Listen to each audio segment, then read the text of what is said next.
আমার মা ভাবছে আমার জীবনে যত সমস্যা রয়েছে সব দোষ এই ফোনের কারণে। মা, আমার প্রচন্ড মাথা ব্যথা করছে। সব ওই ফোন দেখছিস না, ওই ফোনটা দেখার জন্যই তো হচ্ছে। ফোনের ভেতর ঢুকে পড়। উফ বাবা, প্রচন্ড গরম। গরম তো লাগবেই, ফোন দেখছিস না। উফ বাবা, গা হাত কি চুলকাচ্ছে। ফোন দেখলে তো গা হাত চুলকাবেই রে।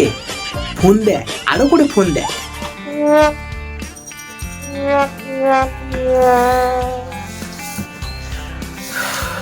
রাত্রে একদম ঘুম আসছে না। সারা রাত ফোন দেখলে ঘুম কি করে আসবে? বাবা, চোখগুলো কি ব্যথা করছে। চোখগুলো ব্যথা করবে না? সারা রাত ফোন দেখলে চোখগুলো তো ব্যথা করবেই। জানো, পাড়ার ওই মেয়েটা না পালিয়ে গিয়েছে। সারা দিন রাত ফোনের ভেতর ঢুকে থাকলে মেয়ে তো ঘর থেকে পালাবেই। তুই শুনছি ওই পাড়ার ফজলে বিটির সঙ্গে একসঙ্গে হাত ধরে টিউশন যাচ্ছিস। শুধু যেন টিউশনে যাওয়া হয়, অন্য কিছু যদি শুনতে পেরেছি তোর ঠ্যাংটি ভেঙে হাতে ধরিয়ে দেবো। কই রে বাবু, পড়তে বস। একটু পরে পড়তে বসছে, গেমটা খেলে নি। আর কদিন পর পরীক্ষা, যদি কম নাম্বার হয়েছে তা ঠ্যাংটা ভেঙে হাতে ধরিয়ে দেবো। মা, আজকে ভাত খাবো না, পেট পুরো ভর্তি। ফোন দেখ বাঁদর ছেলে, ফোন দেখ। ফোনটা পেটের ভেতর ঢুকিয়ে নে। ভাত মাছ কিছু খাস না, খালি ফোনটাই খা। আজ গা ধুবো না।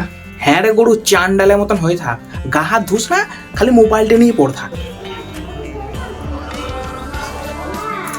আজ প্রচন্ড ঘুম পাচ্ছে। ঘুম তো পাবেই, রাত 12টা-1টা পর্যন্ত ফোন দেখবি, ঘুম পাবে না? আজকে আমার মনটা একদম ভালো নয়। মন ভালো থাকবে কি করে?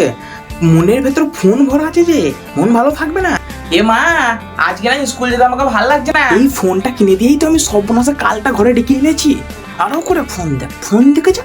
এ মা, হ্যাঁ দেখ, আমার হেয়ার ফল হচ্ছে। চুল তো পড়বেই, আরো করে মোবাইল টেপ। কি ব্যাপার, আজকে রোদ উঠলো না? সব ওই ফোন দেখছিস না, ওই ফোনটা দেখার জন্যই তো হচ্ছে। ফোনের ভেতর ঢুকে পড়।